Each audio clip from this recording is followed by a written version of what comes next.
you ready to heal your mind, body, and soul from the inside out?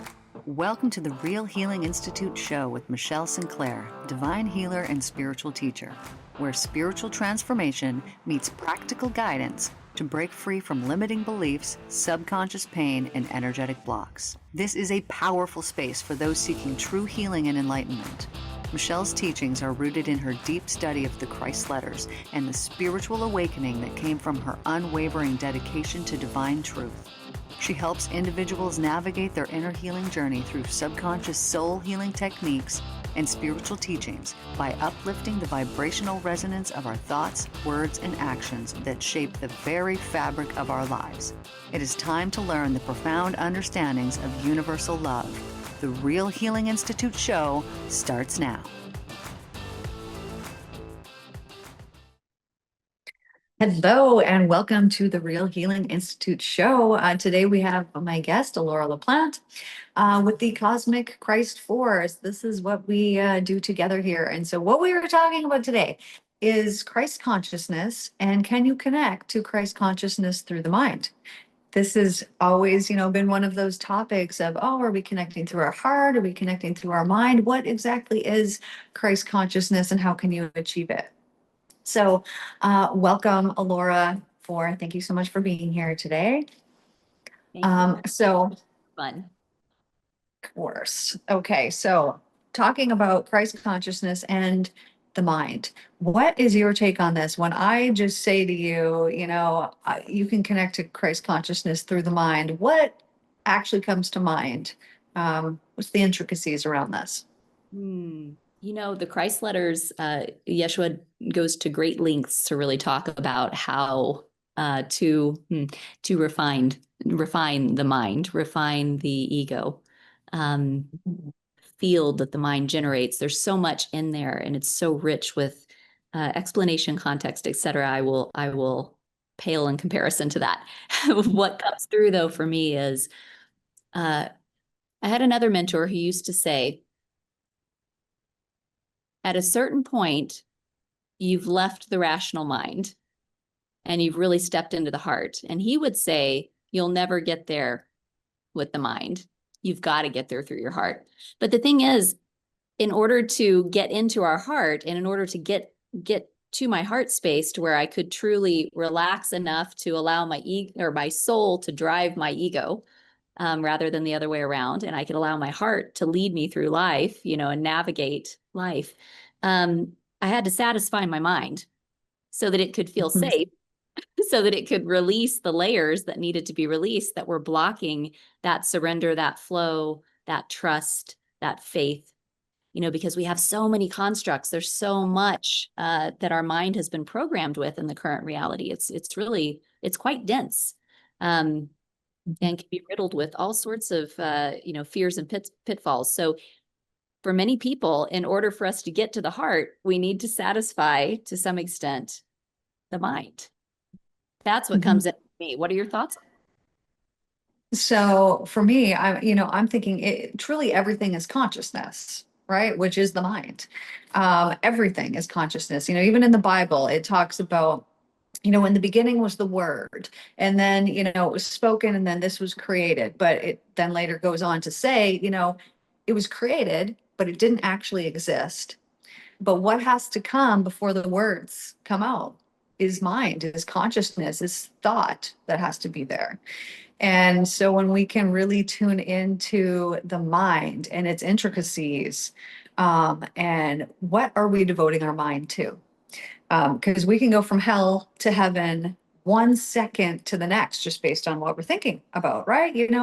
We're having a good conversation, things are wonderful. All of a sudden you get a phone call from somebody and the energy goes from way up here to way down here.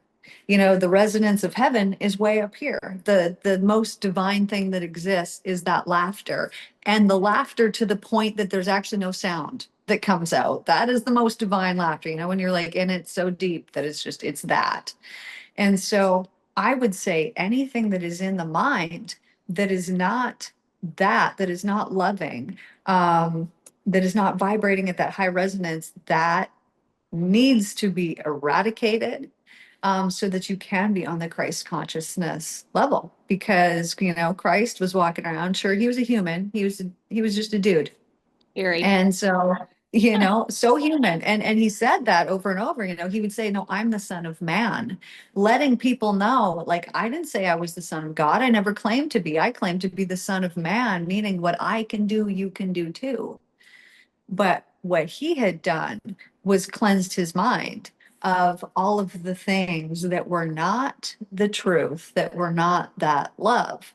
So in my mind, in my opinion, it is the mind that is really the be all and end all. It is the way. And so if we were to examine our mind, what are we holding in our mind that, Christ wouldn't have held in his mind? Would he judge people while he was walking by them on the street? He wouldn't. And so if we naturally do that, and we naturally do that, right? We have that part of our brain that's the protector part that's like, oh, be afraid of this person. Oh, look at this. They're not safe or whatever it is. And it's getting rid of that because that's all programming. When you were little and you were born, you didn't judge people when you met them. You just loved them. You just accepted them until something happened and then gave you a reason to do these things. So, in my mind, I feel it's like the way. I feel like we're saying the same thing. It's interesting because really, it's like they talk about in the time of Revelations or in the latter days, right? He talks about um, hmm, there's nothing that will remain hidden in the hearts of man, right? And what blocks that heart coherence, that love field that we're generating? Yes. Fear generated by the ego that we then hold in place through the constructs in the mind, which are of course meant to, again, his time in the desert dealing with the bonding and the rejection impulses.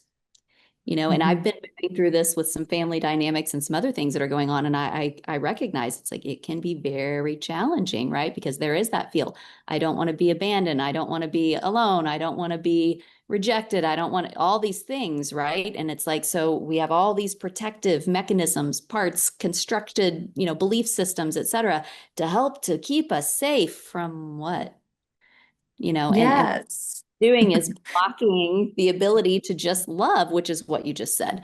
So Mhm. it's yeah, it's that heart and mind coherence. There's also something that came up with someone yesterday, someone that you and I both know very well, who is just this brilliant brain. Like he has this Yeah. brilliant mind, right? He does. And was figuring out an equation quite eloquently, by the way. It actually quite worked mathematically. An equation to basically prove consciousness, prove remembrance. There's some interesting things that he had going on there. It was brilliant. And as I was reading it, I was like, yep, that makes sense.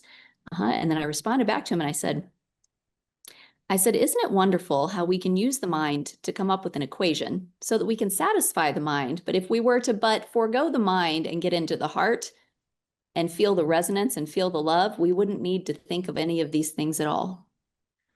I said Yeah. it a little more than that at the time, but you get the idea. The general gist of it is what flowed through in the moment was, yes, satisfy the mind, explore this. And we could just throw it all out and know that ultimately we're just love expressed and we could just live in the heart.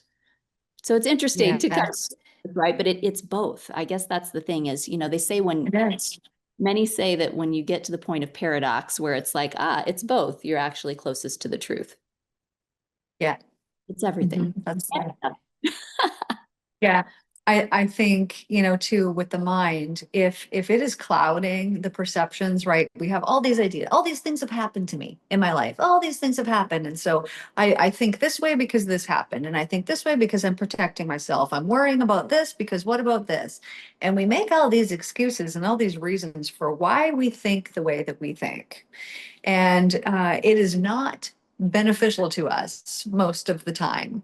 It is typically something that is, actually harmful to us, that we continue to think these thoughts, we continue to think these things that are harmful, when they're not meant to be harmful. They're meant to be protective, but they are harming us, right? So let's say something happened to you, your mind, somebody insults your shoes, you're a little kid. Well, what happens is the mind then goes, oh, I better not wear those shoes again. It's going to remember where you were. It's going to remember the person. You're going to maybe even remember the weather. You're going to remember all these details about this thing because the mind believes it's protecting you. but it's not. It's not protecting you. It's setting up this shell around the outside of you that's saying it's not safe to be here. What if somebody's going to do something to me again? And when that program gets in there and you're little, it plays over and over and over and over until you go in the subconscious mind and you change it, or you pray to change it, or you even become aware that it's there in the first place and that you need to change it. But these things will play over and over. And even an experience like that of believing you need to be protected because somebody might come and harm you, you're playing the vibration of, I'm not protected and somebody's going to harm me. And what happens? That experience of that belief will flow back into your life and will give you the opportunity to experience, oh, I planted these seeds through my belief. And And to so there's empower. so many. Yes, to realize how powerful you truly are. Like, man, yeah, this was negative, but I created this through my fear and through the belief and through the vibration that I hold inside of me. So if we want to really cleanse our minds of all the things that are not, let's just say, holy, meaning loving, meaning when you look at somebody, when you see somebody, if you can look at them and all you can see is love, you've made it. You're there. There's nothing more to do except then continue to love them. So let's say that you're not at that place right now. What's a hot tip that you could give somebody about that, about cleansing their minds, keeping them in a good place? You know what, Michelle, that's a great question for you. You have the mental cleanse, and you have so many wonderful ways that you explore this. And I know we don't have a lot of time left here, so I want to actually direct that back to you because you're Okay. go-to on this. What I would say on that is I just stop and I look and I understand that the root underneath any behavior is the desire to love and to be loved. And I think what the Course in Miracles and others quote, they say that everything is either love or a call for love, right? And so Yeah. that's what I look at, but it takes pausing, it takes breathing, it takes becoming aware, it takes a lot of self-mastery to be able to have that moment of pause, to stop and to find the love underneath all of it. And then also going into that higher perspective and going, how is this serving my soul's journey? How is this serving my greater arc in life of self-mastery? What is the opportunity in this? Those are the things that I stop and look and contemplate. But as far as actually techniques to go in, that's your realm, my friend. Well, I would say that that's amazing. And that talk, what you just said there, and it really is just everything is the opportunity for love. Because I know, when I'm working with clients, let's say we have somebody that's really angry or something like this. The underlying thing is never anger. It is, I've been hurt. I feel sad about something. I don't feel safe. I don't feel protected. And that makes me very angry. And why does it make them very angry? Because every single one of us intuitively knows that we are supposed to be living in love, that we are supposed to be expressing love, and that that is what we're supposed to be receiving all the time. And when that doesn't match up, then we can get angry, we could get sad, we could feel despair, we could feel disappointment or hopeless or whatever it is. There will be all kinds of things that we will experience because what we were expecting and wanting was love and we didn't get it. And so it changed something in our belief system and made us act or behave or feel a certain way that was not helpful to us. Now, I know we don't have a lot of time here, so whoever's listening, I would like to invite you guys to our spiritual circles. We call it spiritual recess. Um, these are Christ light circles. They're super fun. You can hop online. So we are cosmicchristforce.org. And you can hop on there and get information about that. We do them 3 times a week. Alara will do activations and energy healing. I will channel messages, and they will be similar to parables, just interesting things that come through, and they always apply to the people that show up on our calls. And Alara, would you like to say something about that? Well, I think that what's great about those is they're fun, they're entertaining, they're light, and they teach us something about life. They give us some Mhm. moral of the story or some piece of, to help us to really address what we're moving through in life. And I find that, yeah, they help me tremendously. And as far as the activations, everything that we do, the other really important thing is we focus on sovereignty. We are not your gurus. We are not trying to pull you into some kind of dogma. We're actually seeking to help you to understand that anything that we can do, you can do, and probably more, just as Christ said.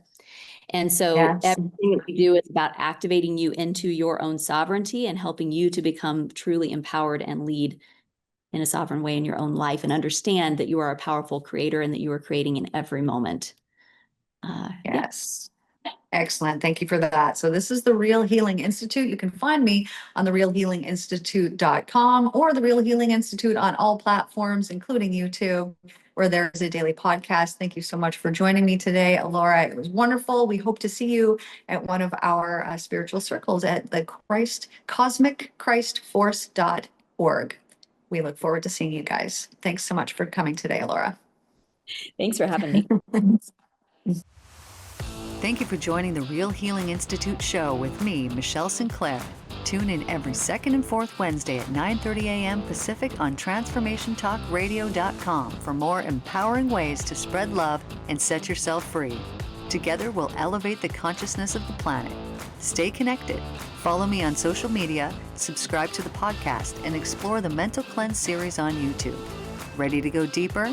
Book a session with Michelle at therealhealinginstitute.com. Until next time, keep healing, keep growing, and remember, love is the only way.